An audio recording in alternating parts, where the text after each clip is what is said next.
ওয়াকফ সংশোধনী বিলকে কালা বিল বলে আখ্যা অল ইন্ডিয়া মতোয়ালি অ্যাসোসিয়েশনের।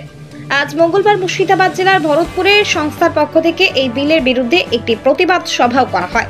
সেখানে হাজির ছিলেন অ্যাসোসিয়েশনের সর্বভারতীয় সভাপতি সৈয়দ ইরফান সেদ, জেলা সভাপতি চৌধুরী আলমগীর প্রমুখ। বক্তারা জানান, কেন্দ্র সরকার ওয়াকফ সংশোধনী বিল 2024 দ্রুত আনতে চলেছে, কিন্তু ওই বিল পাশ হলে ওয়াকফের সংজ্ঞাটাই পাল্টে যাবে। একটি ধর্মীয় বা সামাজিক সংগঠনের সম্পত্তি চলে যাবে সরকারের হাতে, যেটা সংবিধানে বলে না। সংবিধানে বলা হয়েছে কোনো ধর্মের সম্পত্তি হস্তগত করতে পারে না সরকার বা কোনো ব্যক্তি। একে ঈশ্বরের সম্পত্তি বলা হয়ে থাকে। তাই সংগঠনের পক্ষ থেকে এই বিলকে কালা বিল বলা হয়েছে। এর বিরুদ্ধে মুসলিম সম্প্রদায়ের মানুষদের সচেতন হওয়ার পরামর্শ দেওয়া হয়েছে। এমনকি যে সকল সম্পত্তি এখনো ওয়াকফ বোর্ডের নামে রেকর্ড করা হয়নি, সেগুলো দ্রুত রেকর্ড করার পরামর্শ দেওয়া হয়েছে। ওয়াকফ সংশোধন বিল যেটা কেন্দ্র সরকার আনতে চাইছে, সেটা কালো আইন, সেটা ওয়াকফের অস্তিত্ব, ওয়াকফের এক্সিস্টেন্সটা শেষ করার জন্য একটা সাজিশ, কনস্পিরেসি। তার জন্য আমরা এসেছি এখানে লোককে জানানো, আলোকিত করার জন্য কে ওয়াকফ ব্যাপারে সমস্ত লোক জেনে নিক। এই ওয়াকফটা আমাদের সমাজের জিনিস, এটা আমাদের ধর্মীয় ব্যাপার। আমাদের ধর্মীয় ব্যাপারে কোনো বাইরের লোক, কোনো গভর্নমেন্ট কোনো দখল দিতে পারে না। এটা আমাদের জিনিস, আমরা কিভাবে চলাবো সেটা আমাদের চিন্তা করা দরকার। এটা আমাদের ব্যাপার। এটা বাইরের লোক কোনো, যেরকম আমরা অন্যদের ধর্মের যে এন্ডোমেন্ট অ্যাক্ট আছে, ট্রাস্ট অ্যাক্ট আছে, তাদের আমরা কোনো দখল দিতে পারি না। সেরকম মুসলমানদের এই যে ওয়াকফ আইনে, এটা ওটা একটা এন্ডোমেন্ট অ্যাক্ট। এন্ডোমেন্ট ওটা আরবিতে বলা যায় ওয়াকফ। এটাতে কোনো বাইরের লোক দখল দিতে পারে না। গভর্নমেন্ট বলছে আইন আনছে, এমনি আইন আনছে যে ওয়াকফের অস্তিত্বটা শেষ করা দিয়ে যাওয়ার জন্য। এখন একটা আরও সংশোধন করছে এরা, যে ওয়াকফ সম্পত্তিগুলো এখন পর্যন্ত ওয়াকফ বোর্ডে রেকর্ড হয়নি, তাকে আমরা ওয়াকফ মানব না। তাদের মামলা কোনো কোর্টে যাবে না, কোর্টে ফাইল করতে পারে না।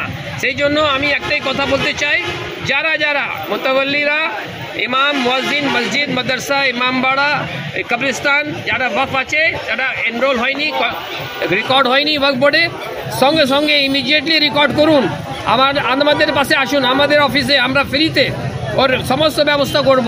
তার অ্যাপ্লিকেশন করা থেকে রেকর্ড করা পর্যন্ত এখনও টাইম আছে।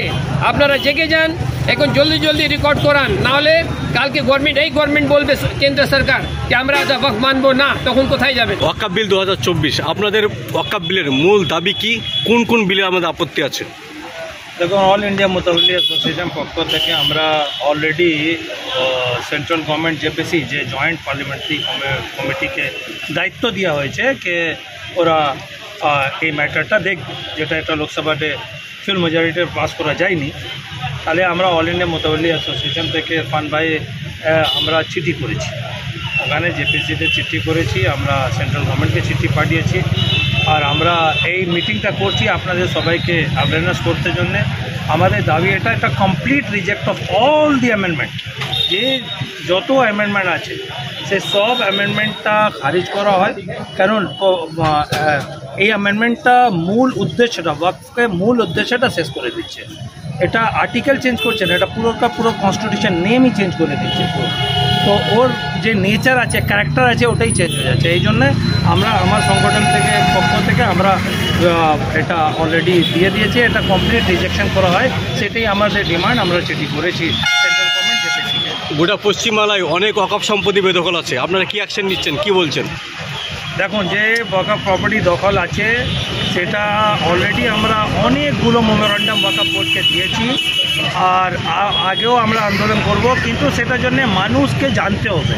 আমাদের প্রবলেম কি হচ্ছে কি, কোন ওয়াকফ প্রপার্টিটা কাবজা আছে, একটা প্রপার্টি নিয়ে যদি মুভ করা যায়, আপনারা যদি অ্যাওয়ারনেসে জানেন যে এই প্রপার্টি পড়ে আছে, আজকে কোনো কাজে আসছে না, যদি ওই নিয়ে আপনারা আমাদের অল ইন্ডিয়া মুতাওয়াল্লি অ্যাসোসিয়েশনে সামনে আসবেন, তাহলে আমরা ওখানে একটা প্রজেক্ট বানিয়ে ওই জায়গাটা কি দরকার আছে, এখন কি দরকার, ওখানে স্কুল দরকার কি কলেজ দরকার, কি দরকার আছে, হসপিটালে, ওখানে একটা প্রজেক্ট করে আমরা ওয়াকফ বোর্ডকে ডিমান্ড দেব কিন্তু মানুষ যেটু জানে না, মানুষ থেকে কোনো ডিমান্ড আসছে না।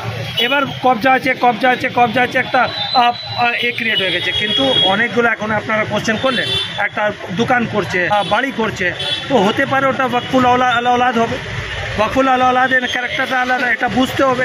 এই অ্যাওয়ারনেস করতে জন্য আমরা চাইছি এরকম প্রোগ্রাম আরও, আর এটা সমস্ত মসজিদে ইমামরা জানুক, সেটা একটা মানুষ জানুক কী আছে, ওয়াকফ বাই ইউজার কী আছে, ওয়াকফ আলাউলাদ কী আছে, ওয়াকফুল আল্লাহ কী আছে, সেটা জানে আমাকে বুঝে অ্যাকশনটা নিতে হবে, স্টেপটা নিতে হবে, যে তারপরে কোনো উদ্ধার করা যাবে।